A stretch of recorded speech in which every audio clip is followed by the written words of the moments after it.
part 2 of 3 of an interview with Dr. Katherine Horton on targeted individuals and psychopathy. Welcome to another episode of Our Interesting Times. It is my pleasure to have Dr. Katherine Horton on the show. Dr. Horton, how are you doing? I'm fine. Nice to be on your show. Well, thanks for coming on the show. I'll let you introduce yourself. What's your quick bio here? What can you tell us about yourself? So I'm originally a particle physicist. I did my research career at the University of Oxford, where I obtained a PhD in particle physics, and I worked for years at 2 accelerator sites. One was the German electron synchrotron called DESY in Hamburg. The other one was CERN, the Large Hadron Collider in Geneva. And after working in particle physics for a number of years, I actually wanted to study complex human systems. And at the time, I was employed by St. John's College, Oxford, and they have these wonderful fellowships where you can just go after your research interests and focus on what you think is most important. And I actually felt that the biggest challenges that mankind faced was actually coming from complex human systems and their malfunctioning. So what I mean by that is what we saw in the financial crisis.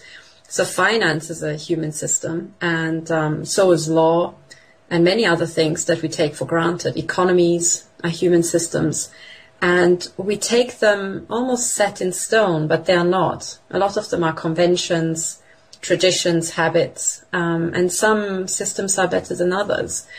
And what happened is that when I started my fellowship at St. John's College, that's when the financial crisis hit. And because of my fellowship, I was sheltered from the consequences, but a lot of people I knew were not. So I saw people lose their savings. I also saw people lose their jobs. And I just couldn't believe that something on that scale could happen. And that's when I thought, well, I don't think, I was working with such brilliant people in particle physics. It was amazing. These big experiments, you work with thousands and thousands of physicists in a wonderful organizational structure where everybody can just freely do whatever they like. And particle physics by now is a very well-established field. And I felt, I just can't add to that. They are such brilliant people. They're doing fine without me. I should really go off and look into things where, maybe people need help and I can actually add, some thoughts or insights. So I really decided to just up sticks and go, and I left CERN and I went back to Oxford, and I explained to my supervisors that I really want to change fields, and I said, sure, just do it. So I started studying complex human systems. So I started looking into first big companies, and this is how I became targeted. And you wouldn't believe it, because I was essentially just a bland academic at the time. So I'm not a terrorist. I never wanted to go up against intelligence agencies or the government, and in fact, I never have. Nevertheless, I ended up on this brutal government assault program that's aimed at my slow kill, basically. And by, talking to the victims of the intelligence agencies, it's horrific to realize to what an extent technology can already do that. So we have victims who are reporting that essentially every aspect of their bodily functions is controlled by the radiation in the microchips. And it is scientifically entirely feasible, And some of them have found the microchips, but so certainly pain sensation can be remote controlled, but also breathing, heartbeat, blood flow, you hear about this, technologists and people who believe in this stuff talk about how some of this technology can be used, to improve health, right? Yeah, and you also hear that it can make you smarter. But, my argument is the following. If that's true, and it's so amazing, given that the CIA has all this tech, why do we not see these genius CIA agents anywhere? If you mention CIA anywhere around the world, the last thing people will think about is people of fantastic cerebral performance. right? Oh, I know. Yeah. So, Well, I think you made the point where in the aftermath of 2001, all the intelligence agencies became swelled, and now they're laboring under this burden of morons running around. Yeah, it's essentially it's a very important point, because Yes. it's essentially a physical, it's a system effect, it's a law of physics that you cannot get around. Mm-hmm. You cannot suddenly double your size and keep quality. At Oxford we used to have admissions exams interviews for admissions. If we suddenly doubled our intake 1 year, quality will have to go down, because they're not, not in the first instance, because, Oxford also pulls intelligent people from around the world, so we'll just pick up more foreign students. But if we kept doing that, eventually the quality will have to go down, because not everybody is, top first class. Well, look what happened with the universities, particularly here in the United States, after the Second World War, when they issued the GI Bill. And they thought, well, let's give everyone a college education. Only problem is, the college education, at least how it was understood in 1946, only a certain percentage of the population qualified to really really benefit or avail themselves of a college education. There weren't intellectual material for that, if you're going to maintain standards. So in order to get all that money that the government was offering, the university system, they across the board lowered the standards. At least most universities did. It also caused a huge increase in tuition, which we're suffering with today, because obviously, if you offer cheap loans, they're going to cause tuition to go up. And you also increase student debt, which is a whole other part of the system is debt, right? Weaponized debt. But you're right. There's only so many. If you're going to maintain the high standards, there's only so many people in a given population who are going to meet those standards. Yes. And what's interesting is that, not just the US government, also the UK government has essentially sold higher education as the panacea to all of our problems. Education was, I think, Tony Blair's slogan. And but what this totally ignores is when you look at complex human systems, you don't, what you need is an entire palette of different skills. Mm-hmm. And academic ability is just one skill. Yeah. It's just one ability. And it's almost like, you have an engine, some sort of special machine, and then inside the engine, you have got one type of cog that is, I don't know, maybe diamond coated because it has a high attrition, it's in a high attrition environment. Mm-hmm. And then you think if you make your entire machine out of those diamond coated, extra hard cogs, you will have the best machine ever. Nonsense. Yes. Because you're trying to build a complex machine and you have just one type of cog. Well, you can't really do very much with that, Mm-hmm. And it's blindingly obvious when we think about it in terms of engineering. But nevertheless, people seem to think that somehow university educations and intellectual in the classical sense, that sort of academic sort of mental performance is what we just need more of. I have been through the academic system and I beg to differ. I don't think the world could take many more academics, frankly. We need something else. I think it was William F. Buckley, the old CIA hand, actually. But anyway, Skull and Bones, he made it, he passed himself off as sort of a, he was a conservative, but he made the famous quip that I'd rather have the country be run by the first 100 names in the telephone book than the faculty at Harvard University. Absolutely. And he's right. He's right. He's right. Because, I've, no offense to my old colleagues, I was at the faculty of, St. John's College, but, and that's because, our human life and also public life and anything that we do as humans is hugely complex, anything. That's not just the health system and the education system and anything else like building roads or, getting aeroplanes to fly. Many other things are hugely complex and they take entirely different skills. You could have the best aeronautics engineer, but he will not necessarily be the best nurse. Mm-hmm. And so on. So to somehow try to purify our society to one type of skill, one type of ability is nonsense. What you will do if you do that is you're going to degrade society. And I think that's exactly what happened in the UK. And you can see that with your own eyes if you go to the UK, because the first thing that will strike you, certainly coming from Germany, is that the plumbing is awful. I'm not kidding you. It's literally like you go back to the 19th century, And I asked my colleagues, what on earth is going on? Why is, do you not have any good carpenters and people who can sort out your plumbing? And they explained that it was partially because of this trend towards everybody having, a university degree. There's no status in being a plumber, although exactly it's a perfectly honorable pursuit. It's also very, very lucrative, from what I understand.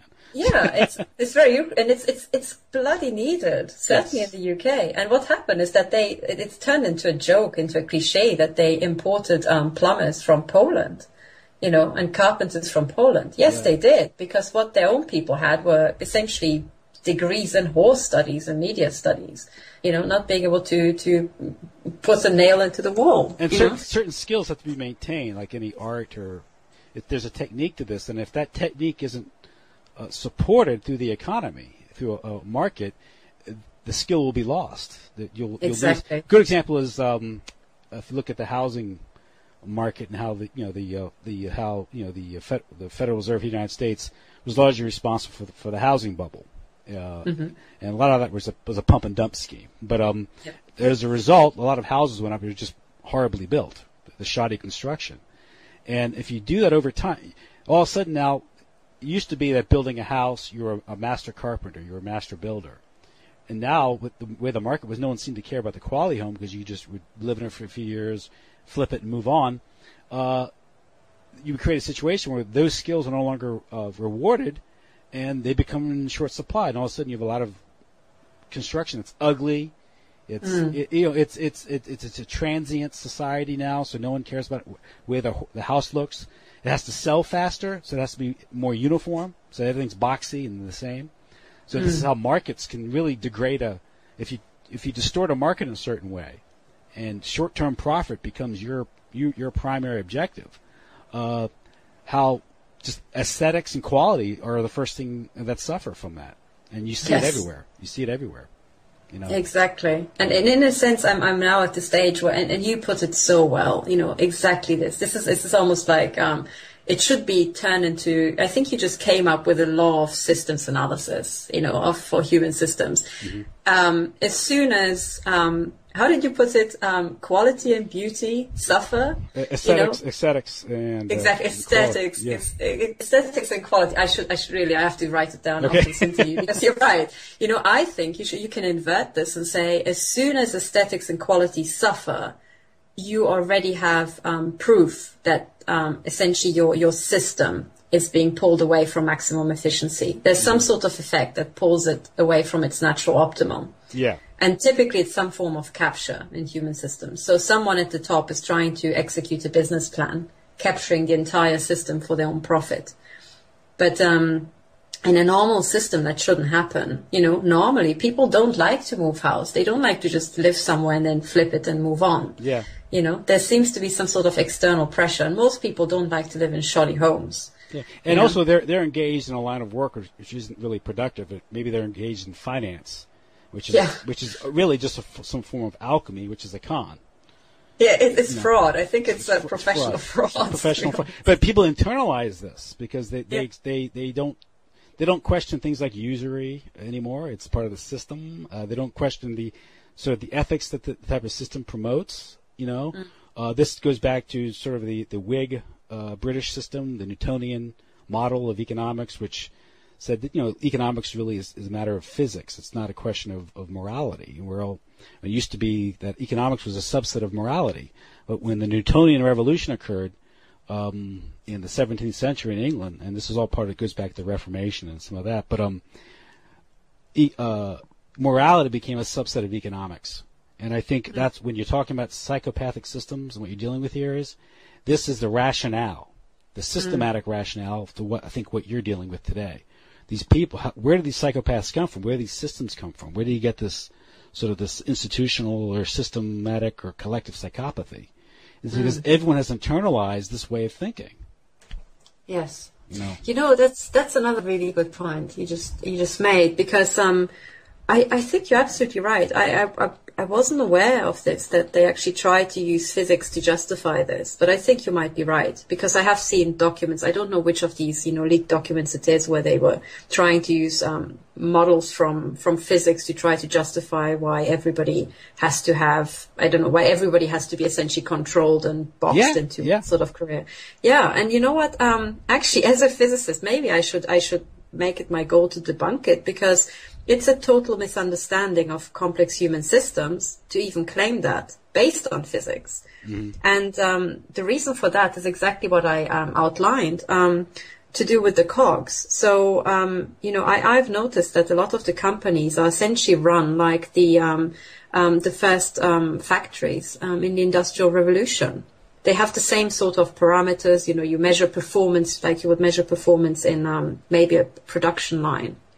Yes. But what this ignores is that if you're dealing with a human system or service company, or even if you just have humans as part of your factory setup, humans are different type of cogs. So in a sense, they have tunable performance. And if you want to get the maximum out of it, as much as you would use a certain manufacturing process to produce a cog of specific hardness, specific high performance, with human beings, you have to have a specific environment for them so that they are high performing. Mm-hmm. The last thing you can do with human beings is to kind of compartmentalize them and box them in. You actually decrease performance if you do that for psychological reasons. And therefore, if you're running your company, your modern day company, and you're using ideas from the Industrial Revolution, and you're trying to optimize your human beings like you're optimizing, like they used to optimize production lines, you're going to decrease your performance. And I think this is what we see. You get depression, people are boxed into these little cubicles. It's not conducive to human life. And I think what's missing here is a realization, and actually you can also show that using physics, principles, that this is what you need to do. You have to create an environment that gets the most out of people. And we don't have that today. So if we really want to have high performance companies, we have to change that. We have to start developing new principles, and we have to listen to human beings. So you mentioned these psychopaths, and I think the psychopaths are the ultimate reason why that isn't happening. And for the following reasons. So those of your listeners who haven't followed my work, I made a very simple point. I said that all organizations we have are essentially these, if you look at the organigram, if you just Google organigram, you will find always these pyramid hierarchies. They tape to the top. You have one team leader in charge of several people who in turn answers to, a line manager and so on. And it tapers all the way up until you have one director, a very small board of directors.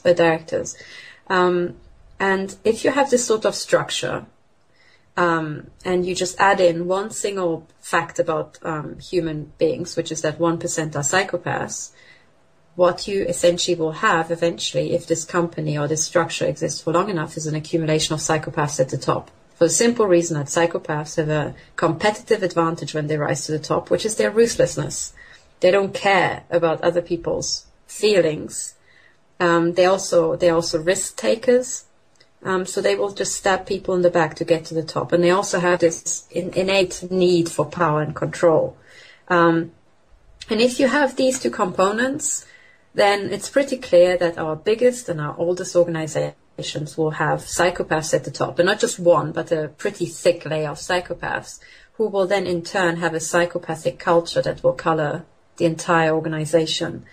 Now, when you have that, you have by default also a leadership structure that doesn't give a damn about the feelings of the underlings, and when they don't care about their feelings, and they have no concept, essentially psychopaths are people who have a module missing in their head. They just cannot relate emotionally to others, like normal people can. When you have that, those sort of people will try to extract value from a company by the only way they know how to, which is through pressure, through threats, fear-based, because that's the only thing they themselves respond to. But this is counterproductive for 99% of the population. So I think what we're faced with now is essentially a world where we do have these huge corporations. They are all pyramid organizations. They all have a really thick layer of psychopaths at the top management. And it would never ever occur to the leadership that what they're doing is essentially wrong. It's, and it's because of that they just cannot snap out of it. They cannot adopt any other way of operation. And it is through that they're essentially running the entire planet into the ground. That's my view. And if I'm right, then the question is, what are we going to do about it? Because these people are not going to listen to anybody. They think they are gods. They think they are, everything that they say about the New World Order and that those people think that they are godlike and the super race. Yes, of course they would be thinking that because they're, statistically speaking, most likely psychopaths. Mm-hmm. So when we have this situation in the world, it explains why we have all these deaths, all these murders and mutilations and starvation around the world, and the leadership doesn't care. The question is, what are we going to do? What can we do about it? How do you stop psychopaths? Because when you wake up to this fact, you realize, oh my God, it's like being run by, if you're in the UK, you will know about Fred and Rose West, serial killers who killed children and raped them. But take any serial killer, take Hannibal Lecter from The Silence of the Lambs. When you have Jack the Ripper, Hannibal Lecter, and Fred and Rose West running your world, what can you do to stop them? Mm-hmm. You could arrest them, but if they have put their Fred and Rose Wests into the judiciary and the police, I don't want to incite violence, but I think very quickly you realize the only thing you can do is assassinate them. Mm-hmm. Capture them somehow. What are we going to do? And I don't want to kill anybody, but I want the world to wake up and have a serious discussion of what are we going to do, people, to stop these nut jobs, because they are mentally ill. They are totally insane. What mechanisms do we have to stop them? Because we have to pull those levers quickly. And I think the reason why we have to pull those levers quickly is because these nut jobs are about to kick off a world war. If they can't have world war, they will kick off serious, trouble around the world, and certainly the Western world. And if they can't have that, they will try to kill us slowly through what Catherine Austin Fitts calls the slow burn. Yeah. If you're looking for examples of this, somebody will listen to what you're saying and say, well, that's insane. Give me some evidence. Well, let me present the 20th century to you. Let's go over the 20th century and the true causes of those wars and those revolutions. And if you really look beneath the surface of those events, it's always the elite that are fomenting a revolution, causing international conflict in order to exploit the profit from those conflicts. Or, the good example is, why did Wall Street in London fund the Bolsheviks? Because they wanted to destabilize Russia.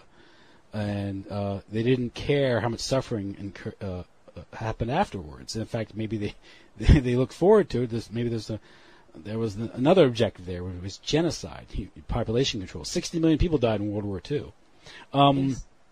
Look at the current situation in Ukraine, where the U.S. is working, to back these neo-Nazis. Yeah. But then you have people like Victoria Nuland, who are here. She herself is Jewish, and she was backing when she was in the Obama administration, these neo-Nazis in the Ukraine. Well, you have to be somewhat familiar with what was going on in Ukrainian politics and history. They're exploiting these local divisions, because it was the SS battalions during World War II who committed some of these atrocities. But the reason why they were committing these atrocities is because many of the executioners in the Ukraine during under Stalin were Jewish. So these were reprisals in many people's mind. This is what happens. But the point is, at the same time, they're sending in their NGOs in the Ukraine, and they're throwing out the Russian, putting in Yatsenyuk, who's this Western stooge, to throw out the government that was pro-Russian. You have Joe Biden's son negotiating, some deal for his for his energy company with fracking. Yeah. So they're profiting off the destabilization. They want one thing. You want to push Russia out, of that area, take control of that area, and profit off the destabilization, whether it's cheaper resources. And the same thing you see played throughout Africa under neo-colonialism. Since the age of decolonization of the 60s, the West pursued a different approach. The Western powers pursued a different approach. They ruled by proxy. And instead of directing and administering these countries, they said, we'll give you this sort of this fake independence, one man, one vote, one time, put in our stooge, and from here on in we'll foment revolution, like in the Congo, the Great Lakes region. We'll send in the weapons, we'll put in these various leaders that will carry out genocide from time to time. In the meantime, we'll get access to all the resources on the cheap because you're too disorganized, to defend your rights. Yes. One way you can do this has been played out, if you look in Ireland, what the British did in Ireland in the 17th and 18th century is they more or less dispossessed all the Irish. Many of the Irish came to the United States. Many of them worked in the factories on the cheap here in the factories. Much of the factory system, you alluded to the factory system in England. Well, that was enabled by the enclosure movement and the destruction of the commons. So you had what they called paupery, right, in England. And all of a sudden you had this idle urban population that you could send out into the empire, or you could work in your factories for cheap because their way of life had been destroyed. And for centuries they lived off the commons, and there were the monasteries. And this goes back to what Henry VIII and the raiding, the destruction of the monasteries. And there was a whole alternative system of economics and common welfare, general welfare, that was destroyed and replaced under the name of what we call capitalism and property. And this developed the Whig system of economics, the Newtonian Adam Smith world, which they developed this entire intellectual system to justify the theft, that occurred and the dispossession that occurred. So it's well embedded in the West genetic code now, this whole system of psychopathy and exploitation. The whole idea of cheap labor. Look what here in the United States we had the trade agreement with Mexico, which destroyed Mexican agriculture because now the United States could import subsidized crops into Mexico, meaning that taxpayers are being paid, are being taxed to buy crops off these large agribusinesses, and then they can send it into Mexico on the cheap. Okay, this destroys local agriculture, which sends labor up north, which creates cheap labor here in the United States. Yes, it's exactly. It's such a wonderful summary. I absolutely. It's quite breathtaking having it summarized so eloquently. Then they say, well, what are they going to do? They're going to work they're going to work for 5 cents an hour, making tennis shoes, but otherwise they'd starve to death. Yeah, but you've kicked them off their ancestral homelands, kept them from owning property like United Fruit Company in Guatemala, things like that. And now you're saying, you wonder why they're poor. And otherwise, many of these people they'd be, subsistent farmers, maybe even some surplus crops, and they'd live on small farms perhaps, and they'd have their life. And it may not be the life that people in the United States think is a nice life, but it'd be a stable, nice life. It'd be very calm and, very stable. But no, they've been constantly destabilized. Yes. And at the same time, it adds to the politics because you start a civil war in Syria, and then you organize you facilitate the refugees that come to Europe and destabilize places like Germany. All of a sudden, you can do a lot with that. You can destabilize Europe, and what does that do to the U.S. dollar if the euro is weakened? So there's all types of reasons why you might want to destabilize Europe because you want to, prop up the dollar for a few more years or something. And these people think this way. At the same time, you have people like, Peter Sutherland. We have Wesley Clark, the former head of NATO, saying that the ethnic-based European country is no longer legitimate. It has to be ended.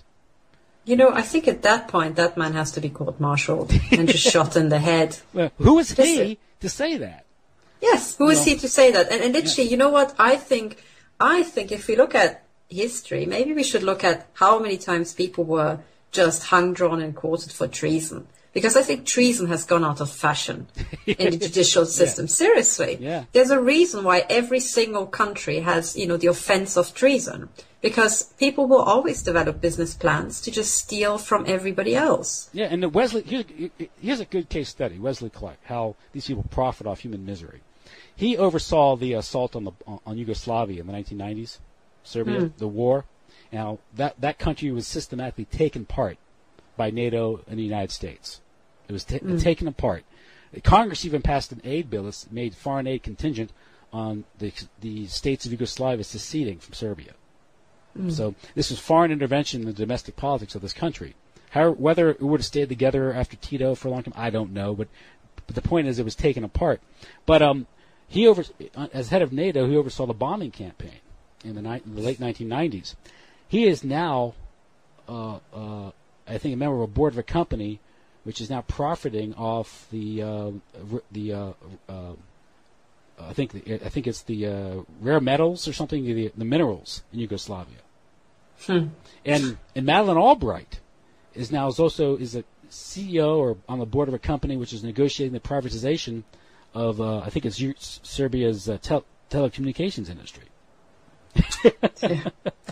This is, oh gosh, it is so interesting to listen to you because, you summarized it so eloquently. And what you did is essentially just, mapped out these essentially big complex systems and their natural dynamics, And the question is, when we've identified this, what are we going to do about it? Yeah. I think, well, you got to identify it. And the problem is not enough people are even aware of it. And so you can't do anything until there's a sizable minority, and it's always going to be a minority that takes care of these things.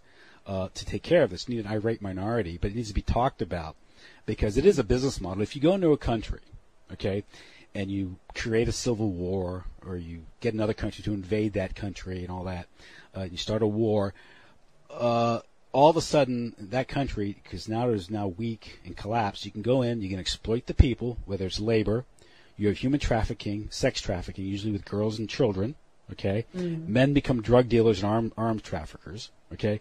And this is thought out, and it even goes as so far as possibly organ harvesting. I think so. I think absolutely, yeah. And from the sort of the Manchester School Whig mentality, it makes sense because I was listening to, there's a case with this micro-lending. You've heard of micro-lending? Yes. You're aware of the scam? Not yet, no. But it's usury. It's basically usurious loans. And they go in, they loaned out money for women like in Haiti to buy sewing machines so they could make clothes. Oh, I see. And it's really high interest. The rates are really high. So now the women end up putting their children to work to pay off the interest on the loan or selling their children off into the sex trade. Oh, my goodness. And this also occurred in India in the 80s. I'm not surprised to hear that. This seems like exactly the same business model as the payday lenders in the UK, which exploded after the financial crisis. The payday lenders, that's exactly as you say, the sums are piffling, like £20 or £50 just to last people to the end of the month until they get their paycheck. Because people are so at the bottom of their, their income now, scratching really the bottom of the barrel. And then if you can't pay that back within a month, that sum can just go up by a factor of 10. Yes. So if you're short by £20 one month, then you have to pay back £200 the next month. And it was very interesting because some of these loans have interest rates of 3,500% and things like that. And there was there's something called Dragon's Den, popular TV show in the UK, where essentially normal people can pitch their ideas to these entrepreneurs and then they decide if they invest or not. And those are the dragons. And one of the dragons is a successful businessman. And on another TV show, he was, which was essentially about austerity and poverty in the UK, he was presented the contract for one of these payday loans. And his eyes just boggled looking at the interest rate. And he said, well, I'm pretty good at, figuring out contracts and loans, but I cannot tell you what this even means. For me, if I try to borrow money at 3,500% interest. How screwed am I going to be if I'm a week late, you know? Mm-hmm. It's unbelievable.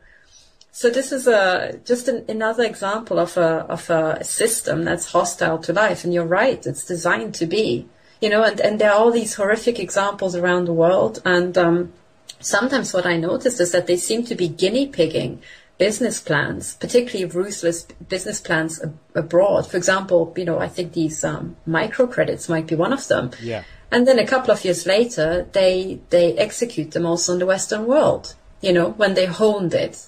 And they know how to get around the regulatory framework of a Western country. Mm-hmm. So to all the listeners, I would say that, you know, even if we talk about any sort of organ harvesting and child trafficking or micro lending and usury somewhere in Haiti or Thailand, don't think you're immune, you know, because this will be coming to a town near you, you know, or a street near you before you know it. Mm-hmm.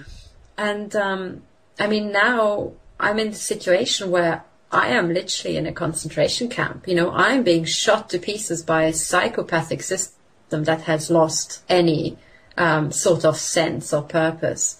And I realized that, you know, I also am in touch with so many victims every day who are, what they're going through is essentially an extermination program. Well, off call, when we were talking before we started recording, I asked you about why you were targeted. You actually went through a pretty good list of, you know, why someone might be targeted. Do you want to go through that?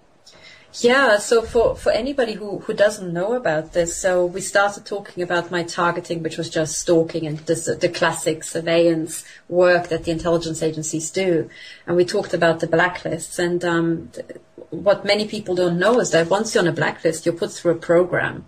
And in the beginning, it's just stalking until they mapped out your social network and your responses. And then they try to sabotage you and your businesses to keep you poor so that, you know, you can't sue, you can't afford a lawyer. They try to break up your social circle to keep you really isolated. And then eventually you'll get up to the most ruthless phase, and that's the last stage, which is where you are essentially you will have weapons tried out on you. Which are these modern microwave weapons, but also nanotech and pathogens might be put into your food or pumped through your letterbox into your home. And in this final stage, people are literally used as human guinea pigs to the point of total attrition by the intelligence agencies. And we have now uncovered that, I mean, I'm not the only person complaining about this. There are thousands of people publicly complaining about this on YouTube and Twitter. So anybody who doubts the existence of this phenomenon can just search for targeted individual. That's the moniker, you know, for these people. Mm-hmm. And then the question is, if it's the first time they started attacking me with microwave weapons, it was horrific. And just to explain what that is and how that's done, I mean, how it's done is very simple. You have essentially a microwave gun. So I always use the example of a standard kitchen microwave. You probably know that if you put meat into the microwave, if you turn it up, it could, if it's a sausage and has a high water content, it will just burst. Mm-hmm. If it's meat and fairly dry, it will burn up, and you can even charcoal meat. So it's just dependent on the water content, you know, what the end state will be. But it's pretty harmful, and that's just your standard microwave. And my microwave, for example, cost me 20 euros, you know, so it's really cheap. Now, if you strip away the actual, what's it called, the actual container or the cavity, the microwave cavity where you place your food, that's just essentially an empty room where you can put food in. If you just strip that away and open the back of a microwave, and you just look at the size of the little emitter that generates the microwave, it's so small it fits into your hand. And that thing, if you take away the cladding, works just the same. You know that the cladding, the actual chamber around the microwave, is actually just there for your own protection. It's meant to keep the microwaves in. So even when you have, you know, the transparent panel on the front, if you look carefully, there's some sort of black meshing. Mm-hmm. That's metal meshing that essentially absorbs the microwaves, so that the size of the meshing is matched to the wavelength of the radiation emitted, and that's what keeps it in. So it's exactly the same thing when you go to a cinema, for example, and some cinemas have got shielding so that you don't have a mobile phone signal. And you can either have this room entirely covered in metal, or you use meshing. And if you match the meshing size to the mobile phone, so the actual emitted frequency, you can essentially block radiation. So this is why a microwave doesn't kill you. If it doesn't have any leakage. But if you strip away this cavity and you have this little emitter, you have essentially an assault weapon. And I don't try this at home because you will kill yourself. But if you operate that little emitter, you can put it up against a wall and kill somebody on the other side. And that's because most building materials don't absorb microwaves very well. They are essentially transparent to microwaves. And if you have, for example, a brick wall or concrete or something like that, 50% of the radiation will pass straight through. So, of course, the military figured this out. And the advantage with microwaves is that they are, you can't smell them, you can't see them. It's not visible light. It's a frequency we can't see. But it has all these biological effects, And now the military developed these microwave weapons. And essentially, these weapons are emitting a focused collimated beam of microwaves or sometimes pulsed shots. And you can literally point it at a house wall and shoot a pulse, and it will pass through the wall and essentially shoot somebody on the other side of the wall. Okay, so and these things, just like your microwave, building these things is dirt cheap. Okay, so anybody with half a brain knows that once you've got a device like that, you have a big fat problem. Because what this means is that you can kill somebody inside their own home without leaving traces. There are no bullet holes in the wall. And the person can be made to have a heart attack. You can make inner organs explode, just like the sausage in the microwave. You can cause brain damage, cancer, anything. And it seems to be the case that the intelligence agencies put people on a blacklist, and now they're shooting them to bits using microwave weapons, other electromagnetic weapons, and they are targeting people inside their own home. And if you don't know about this technology, what the victims report sounds so incredible. But if you know about the technology, it's blindingly obvious that that's what people would try, That's what people would do. They would just pick up test guinea pigs, test objects for cheap by just aiming it at a random house wall and then just picking someone at random. So that's what's happening, and that's what's happening to me. That's what my stalking and harassment turned into. It turned into systematic mutilation, and I experienced things like that when I was in Munich. And when we moved to Switzerland, this just exploded. And it exploded when I was trying to start my second business, which is trying to launch a consultancy, for complex human systems. And they didn't like that. They literally took me to bits as soon as I got going. But now we have the situation that it's not just me who's experiencing this. We've got thousands, if not hundreds, thousands of people across Europe. You seem to suggest that this might factor into, the use of the internet, of course, but this sort of profiling that can be done now, mass profiling, because by identifying higher functioning, creative people who pose a threat to the cartel, someone like yourself or Katherine Austin Fitz, hopefully a mediocre person like me is no threat to the system. I think you're a bigger threat than you realize. So I should not say that. I know, yeah. But you're a bit too clever.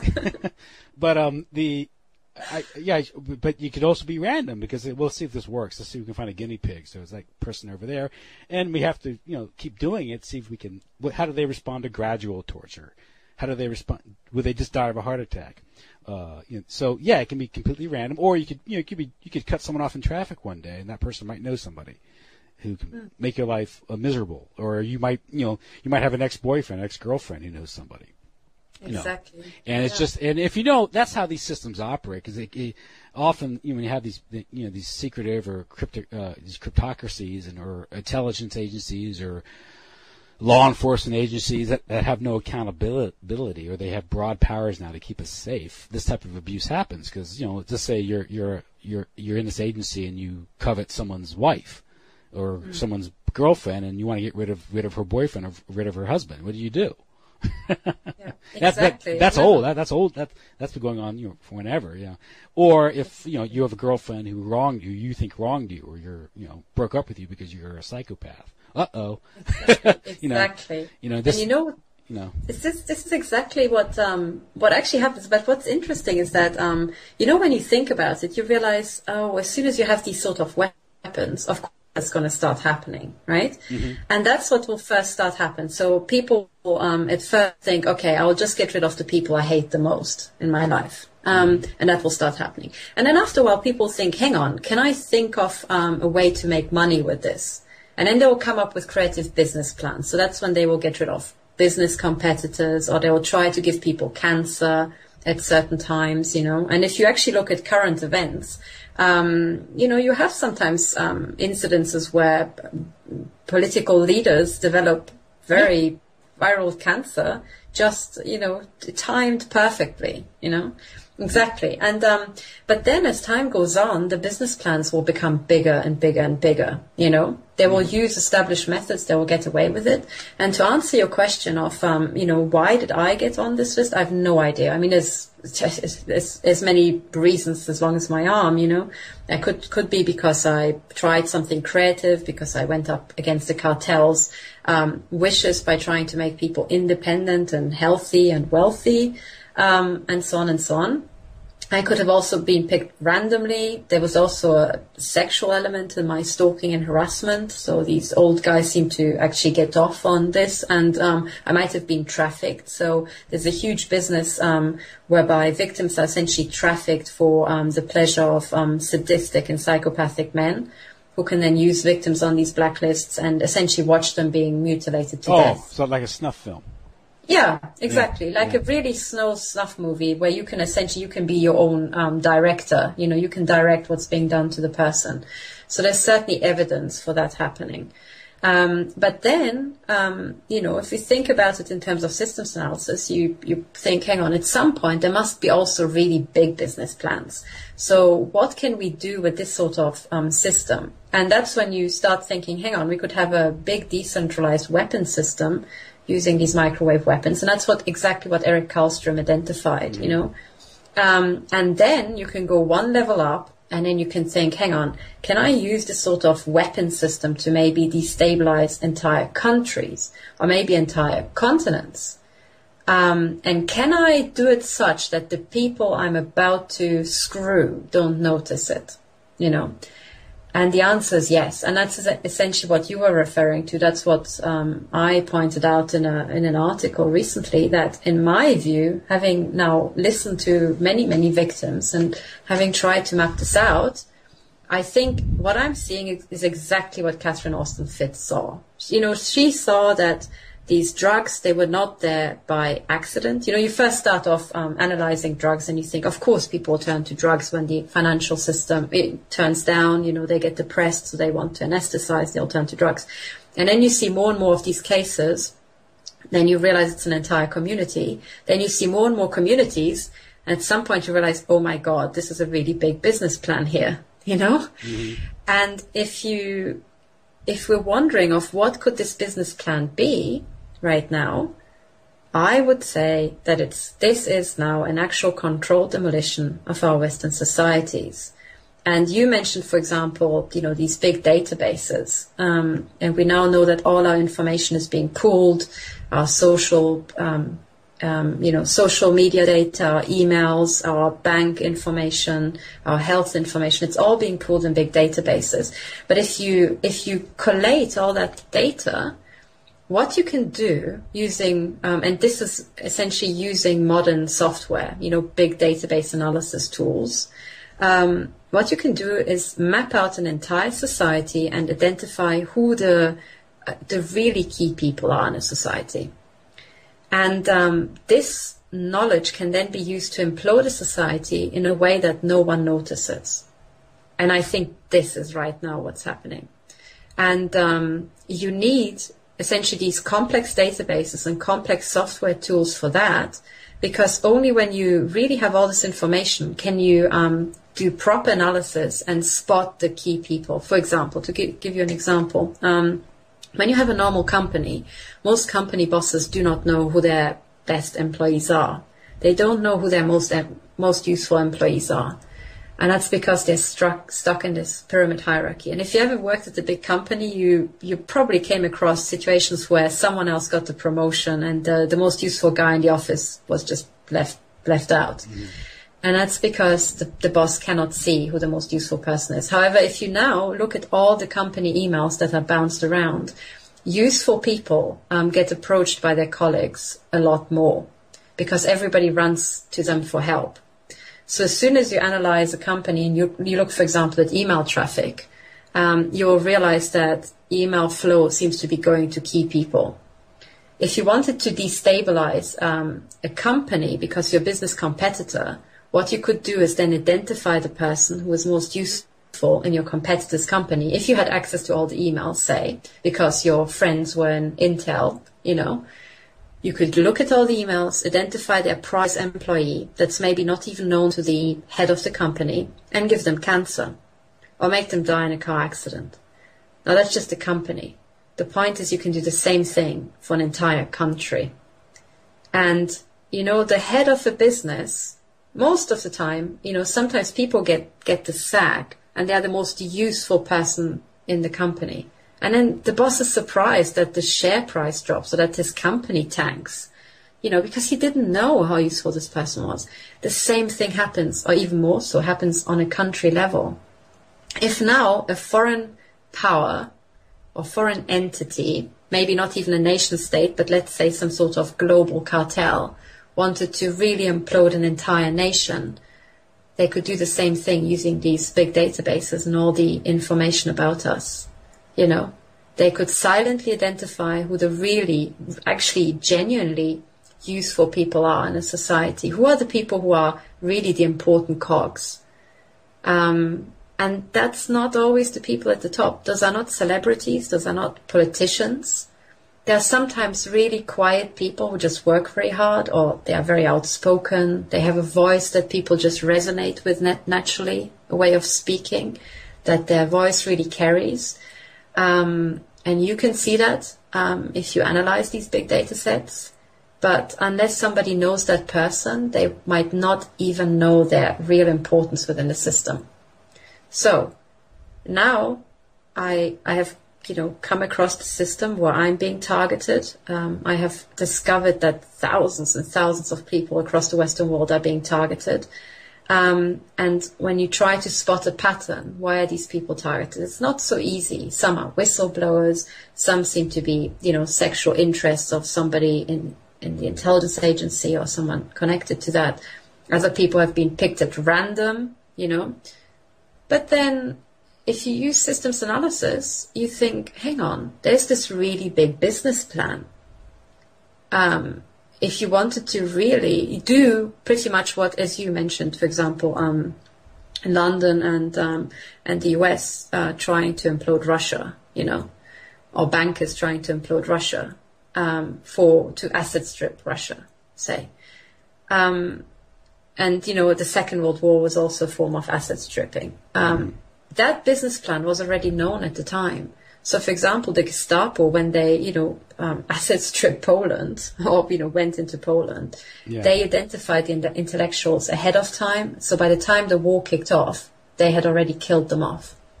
So should anybody want to asset strip the entire Western world this time round, they could identify all the really useful people, the people who can organize, the people who are very useful in communities and are loved by many people, so many people listen to them. Useful employees and so on, and they could silently target them. So we would expect to see this explosion in the number of targeted people. And only the people who've analyzed the databases would know the pattern. Only they would know how useful these people are. To anybody else, it would look like randomly targeted people. Some of them have got very high integrity. Others are just very hardworking, But no one who has really analyzed the entire complex system of a nation would know that actually those people are the key cogs, you know. And then meanwhile, you know, you have your intelligence agencies, which have expanded very quickly in recent years. So therefore they are staffed by utter imbeciles. At the same time, they're very ruthless, psychopathic people out to make a lot of money. You could, of course, recruit them to target these people. They're not going to ask any questions. And even if there was any head of intelligence who actually wasn't a traitor, that's, you know, hard to believe, but maybe that exists.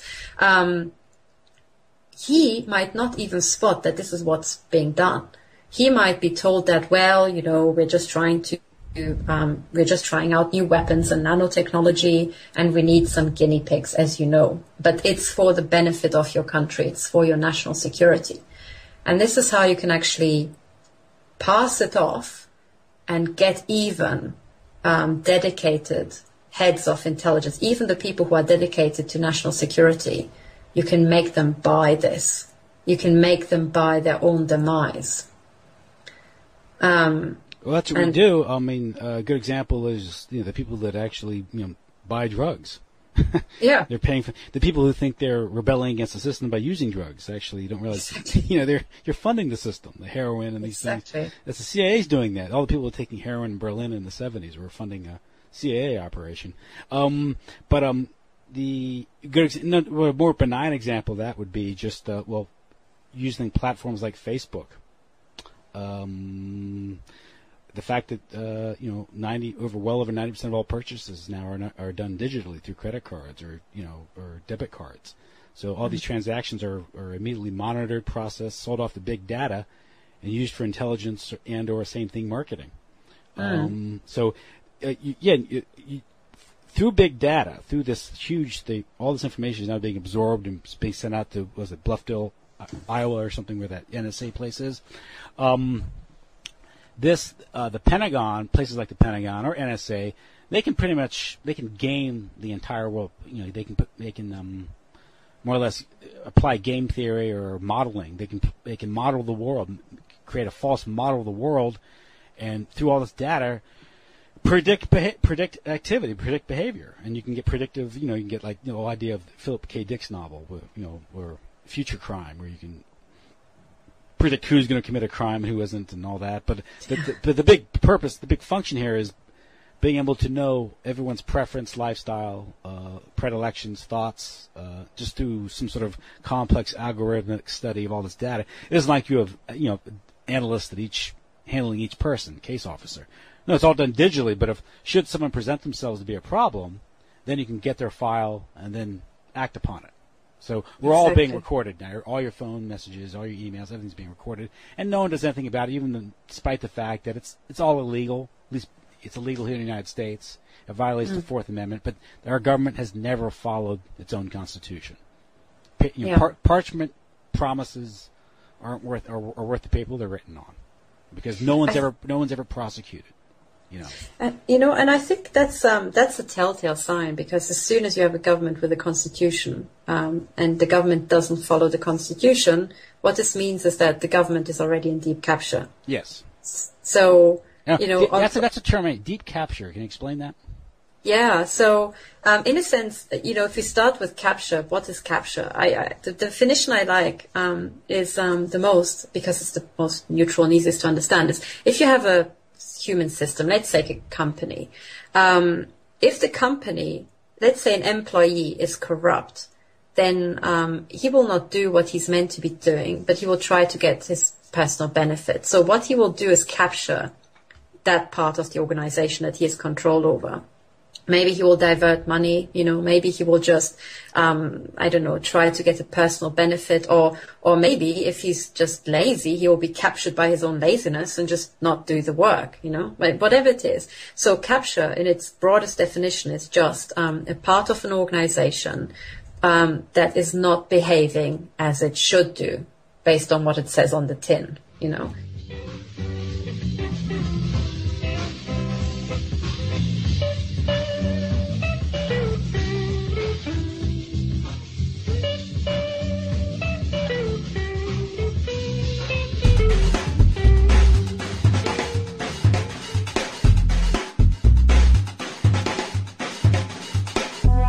JJ Inc. from Against the Wall, and you're listening to UCY.